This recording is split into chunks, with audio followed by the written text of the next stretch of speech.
toda segunda-feira aprende muito com a família Amor Exigente.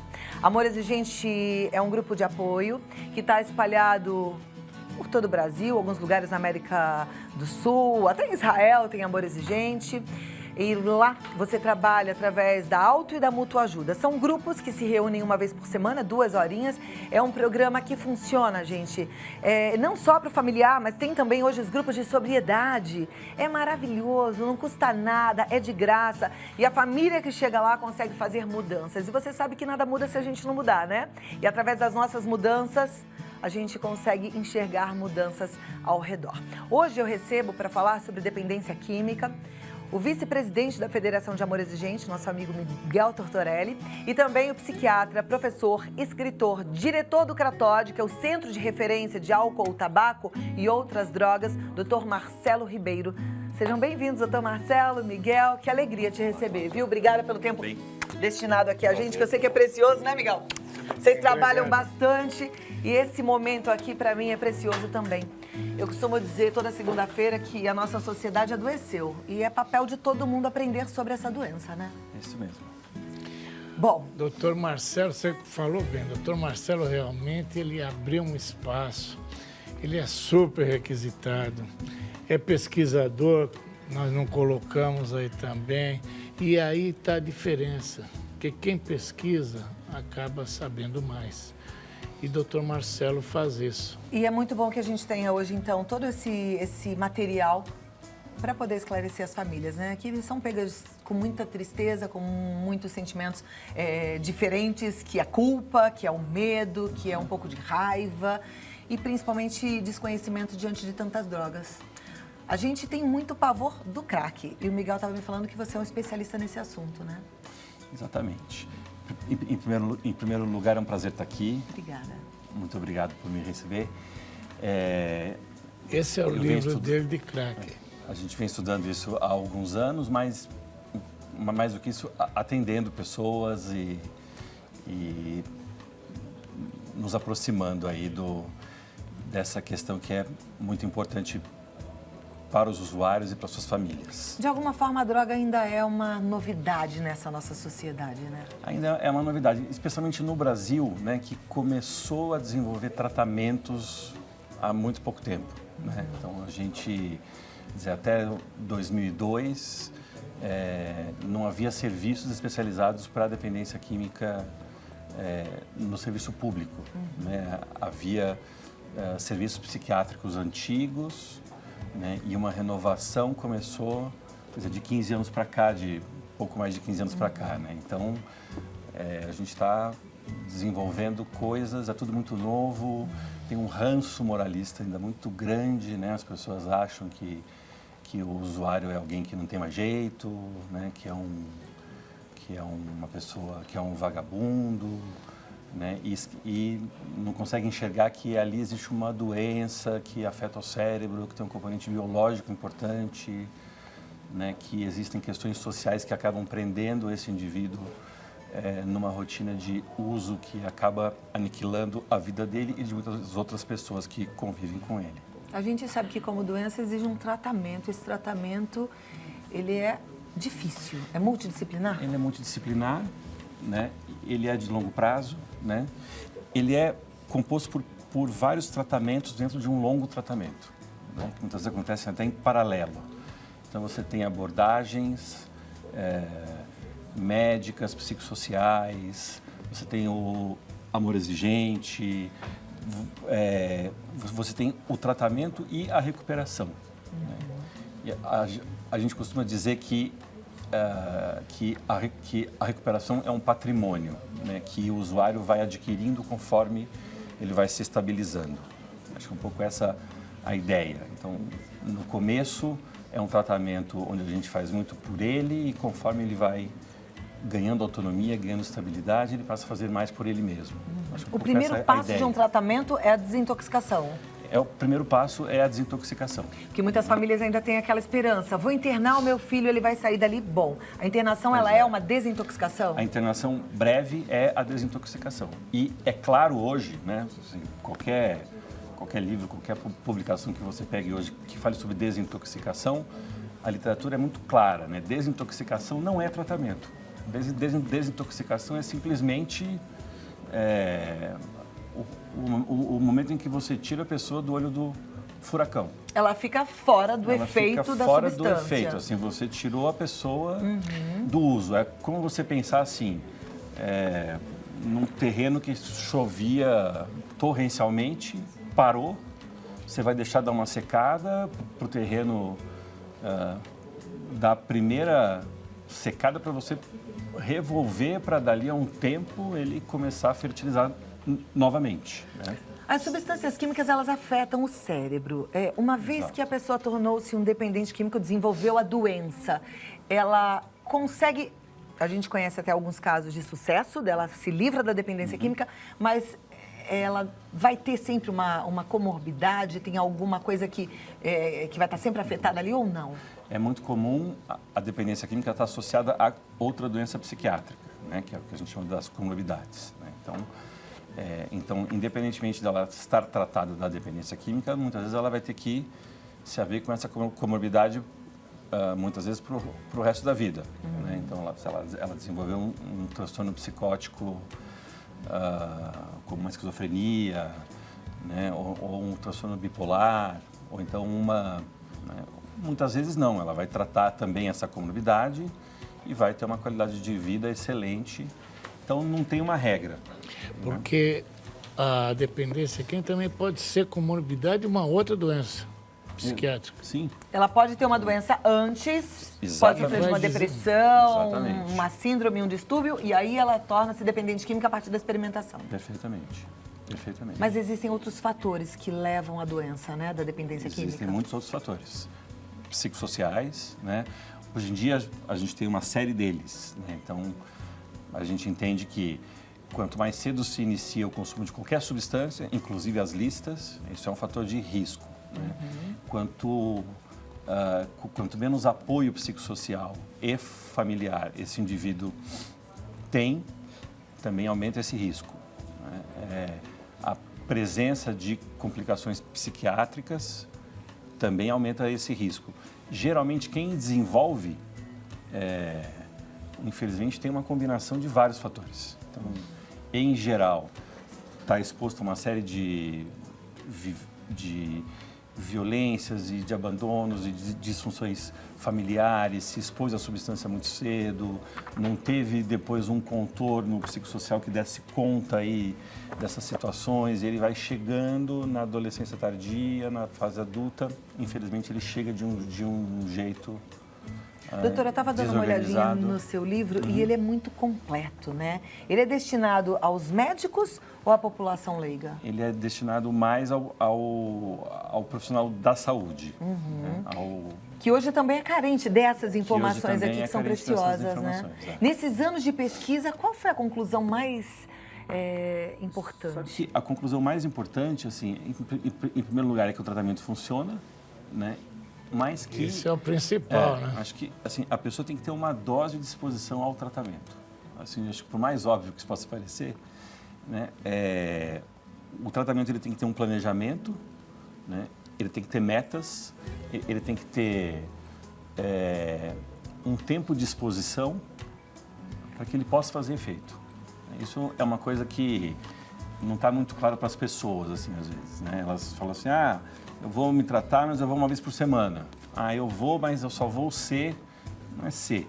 Assim, ela precisa sentar com uma equipe profissional e entender junto com essa equipe o que vai ser melhor para ela, né? Ou o tipo de tratamento que vai ser mais indicado. E não tem regra? Cada caso é um caso? Não tem regra. Cada caso é um caso. É um Miguel menu me de opções. mostrou nos bastidores, eu não sei se eu poderia falar. Pode, acho que sim. lógico. Ele me mostrou a foto da filha dele, que é dependente química em recuperação, limpa já há alguns anos. Na época, em uso, né? E hoje... Aí você falou, é possível? Tem recuperação? Tem. Mostrei A sua pro filha Marcelo, é a ele prova viu, disso, viu? né? Eu vou abrir aqui, a gente gosta de abrir espaço para o nosso telespectador também participar, então eu vou abrir um espaço para você que está em casa participar do nosso papo, mandar sua dúvida, mandar sua questão no nosso WhatsApp, que é o 119 5045 1840. Deixa eu pegar aqui meu telefone, porque a turma participa e eu fico muito feliz porque, como eu já disse aqui, a gente pode imaginar a angústia, né? Tava falando da foto que o Miguel me mostrou. Na mesma hora eu me coloquei no seu lugar, né, Miguel? Eu pensei, meu Deus, encontrar a sua filha na Cracolândia, magra, né? Diferente de tudo que você planejou, deve ser uma dor muito grande. Mas é uma alegria e também mostrar para as pessoas que tem saída, existe vida após as drogas, né, Marcelo? Então, precisa insistir, resistir, persistir e não desistir, né?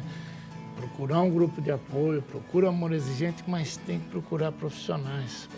Marcelo acabou de falar, né? Tem que ter uma equipe multidisciplinar e depois, né, não existe nem prevenção, nem tratamento sem a família. Família, espiritualidade, que é fundamental. Né? Tem que estar tudo junto, né? Tem que estar em conjunto. Pegou isso a sério e é o que está mantendo ela realmente limpa. Faz diferença. Maria do Socorro está dizendo, boa tarde, doutor Marcelo. Eu tenho uma dúvida. O meu filho quer fazer tratamento, só que não sabemos se devemos interná-lo numa clínica ou numa comunidade terapêutica. Qual é a diferença? Tem uma diferença, né? Assim, a clínica, é que existem vários tipos de clínica, né? Eu me refiro à clínica como a parte hospitalar, né? Que vai fazer a internação breve para fazer essa desintoxicação, né? Talvez ela se refira às clínicas que muitas vezes fazem as internações involuntárias, né? E a comunidade terapêutica como o espaço da internação voluntária, onde a partir do convívio com outros usuários que também estão dispostos a se recuperar, esse indivíduo vai buscar um novo sentido para a vida dele, uma nova ética de vida, né? Que eu acho uma recuperação Nas duas possibilidades existe acompanhamento de um psiquiatra? É necessário o uso de medicamento? Essa é uma pergunta um pouco complexa, porque as comunidades, elas não são um modelo hospitalar necessariamente, médico. Elas são espaços de acolhimento social. Algumas comunidades elas foram se modificando ao longo das décadas, ao longo da história, e se tornaram comunidades multidisciplinares, inclusive com apoio médico, mas são raras. Você acredita no tratamento, na recuperação, sem o uso de medicamentos, sem o apoio médico? Sim. É possível? É possível. É que eu acho que tudo tem que partir de uma avaliação multidisciplinar, né? Lá no CRATOD, que é o serviço que eu chefio, a gente atende hoje, né, 60, 70 casos por dia. São 1.500 pacientes por mês, né? E 10% deles acabam sendo encaminhados para as comunidades. E são encaminhados, a maioria deles, sem nenhuma medicação, né? Mas são usuários, geralmente, mais organizados, que já chegam abstinentes há alguns dias, que têm um apoio familiar, que querem continuar abstinentes. Então, esse é um perfil mais indicado para quem quer buscar uma comunidade. Quem vem da Cracolândia, Marcelo? Quem vem da Cracolândia, geralmente ele chega com comorbidades médicas e psiquiátricas. Então, ele é um candidato maior a uma desintoxicação, né? Porque ele estava usando ativamente, geralmente ele está usando há alguns meses, não está se alimentando, já não estava se alimentando bem, geralmente tem sintomas psicóticos. Ele é uma pessoa que precisa de uma atenção maior. Está desconectado da família há muito tempo, então ele é um cara que você precisa parar, olhar para ele de um jeito mais intensivo, multidisciplinarmente. Esse é um cara que vai para uma desintoxicação e fica lá de 15 a 30 dias com a gente, sendo visto por vários profissionais. Mas o tratamento vai continuar? O tratamento vai continuar. Desintoxicação não é tratamento, é só a primeira etapa. Ele vai continuar no CAPS ou ele vai continuar depois ambulatorialmente nos consultórios e preferencialmente nos grupos de mútua-ajuda. E pode ir também para uma comunidade? Pode ir também? Depois ele pode ir para uma comunidade. Tá, né? Porque aí ele continua lá tendo um apoio, uma supervisão e um tratamento multidisciplinar com psicólogo. Ele desintoxicou.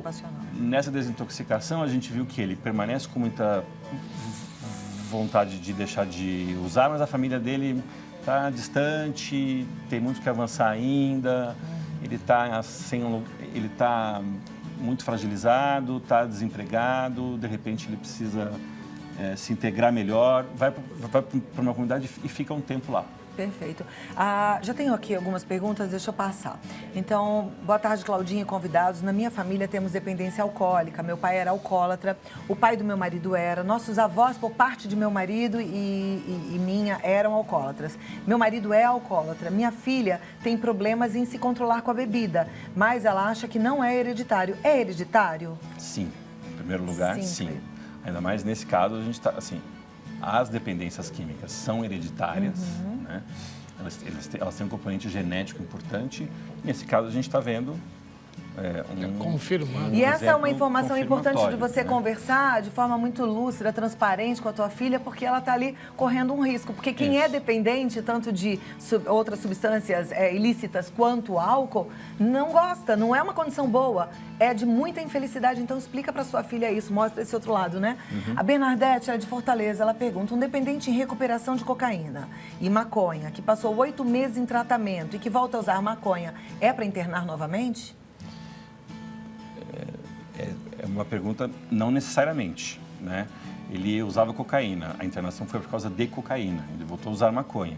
Claro, ele tá exposto novamente, né? Então, ele está exposto à cultura do consumo novamente, ele tem uma chance de voltar a usar e isso vai ser, a partir daí, talvez ele se desorganize novamente, mas talvez seja o momento de chamar a família, intensificar, vai todo dia no cápsula, vem todo dia no consultório, para de fumar maconha, faz o teste para ver se ele está fumando maconha todo dia, tenta dar uma estancada e estruturá-lo novamente sem precisar internar para ele conseguir ficar. E a família precisa se tratar, né? E Toda hora você toca nesse ponto família. Então, recuperação sem a família participar? Não funciona. Não funciona, vocês estão ouvindo? Próxima pergunta. Meu irmão usa cocaína só no final de semana. Ele mora em São Paulo. Ele é um viciado? Ele pode ser um viciado, sim. Mesmo que seja final de semana? Mesmo que seja final de semana. É importante ver assim, a gente fecha diagnóstico não pela quantidade, mas sim pela saliência que essa droga tem na vida da pessoa. Então, o que ela deixa de fazer para usar? Ok. Olha, uma pergunta de mãe aqui, eu acho que o Miguel, com a experiência de pai, pode ajudar. Ela diz: meu filho não aceitou o tratamento e foi embora de casa. Eu me sinto perdida, sem saber o que fazer. Me ajudem, por favor. Grupo de apoio. Grupo de apoio. Ela tem que ir num grupo de apoio. Não adianta nós querermos viver a vida do nosso ente querido. Nós temos que viver a nossa vida. Fazermos o que for possível, sempre estender as mãos para eles. Mas nós temos que viver a nossa vida. Num grupo de apoio, ela vai entender isso daí, ela vai se fortalecer e com isso daí, ela vai conseguir trazer o seu filho de volta. Nada muda se eu não mudar. Gente, grupo de apoio é importante para todo mundo. Olha, com um caso de dependência química na família, sem caso de dependência química, porque é um grupo de qualidade de vida. Vá para um grupo de amor exigente, vale muito a pena, tá bom? Fazer prevenção. Com certeza. Meu pai é alcoólatra, não aceita a doença. A diferença é que ele não é uma pessoa agressiva. Ele bebe há mais de 10 anos e de um ano para cá está só piorando. 6 horas da manhã, no lugar do café, ele bebe. Nossa família sofre com isso, mas ele não aceita tratamento. Já tentamos de tudo, psicólogo, terapeuta, clínica. Às vezes eu penso, prefiro perder meu pai por alguns meses para o tratamento do que perdê-lo para sempre sem fazer nada. Isso está afetando todos nós. Como podemos fazer? Então, o pai, esse caso, ele é um típico caso de alguém que já não negocia mais com a realidade, né? Ele já bebe do jeito dele, da maneira dele. Então, é importante a família se posicionar. De uma maneira nitidamente de colocar uma resistência mesmo, assim, dizer: a gente não quer, a gente é contra, se o senhor fizer assim, a gente vai tomar uma atitude, se fortalecer mais uma vez em grupos. Precisa ficar porque forte, né? ele precisa negociar com o não. Porque ele está tomando atitudes sims que estão acabando com a vida dele. Doutor, nosso tempo está quase acabando, mas eu não posso perder a chance de te perguntar algumas coisas que eu acho que estão sempre pairando na cabeça de quem tem filhos. E essa é uma pergunta que a gente tem que fazer para um psiquiatra. A gente sabe que a dependência química traz comorbidades, a gente já falou aqui que às vezes tem uma doença pré-existente, uma depressão, um pânico, um déficit de atenção. Medica-se ou não? O que é pior, deixar a criança sem a medicação ou a medicação pode agravar a situação e lá na frente ela torna-se dependente química? Se a pessoa já tem a doença... Eu tô falando de adolescentes, a gente estava conversando sobre isso, né? Déficit Um de adolescente atenção, com Ritalina. depressão, com déficit de atenção, deve de fato ser Se a medicado? Porque a gente pessoa- tem hoje uma popularização desses remédios. Se a pessoa tem o diagnóstico, ela deve ser medicada, Deve com ser certeza, medicada. Né? O que se discute hoje é assim, se o diagnóstico foi banalizado, né? Mas se o diagnóstico existe, ele deve ser feito. Não é a medicação que vai gerar uma dependência química de substâncias ilegais lá na frente. Pelo contrário, assim, as crianças que têm déficit de atenção não tratado, elas acabam tendo um risco maior de usar estimulantes como a cocaína, porque no momento em que elas utilizam a cocaína, num primeiro momento elas se sentem mais organizadas. Então, Como se elas têm ela estivesse um fazendo duplo uma reforço. automedicação. Elas têm um duplo reforço. Elas se sentem bem, porque elas têm o efeito esperado da substância e se sentem mais organizadas pelo déficit que elas já tinham. Então, é importante que elas sejam medicadas.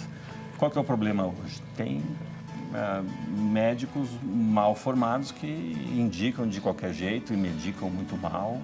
Essas crianças acabam sendo hipermedicadas. Né? Mas se o diagnóstico existe, ele precisa ser feito.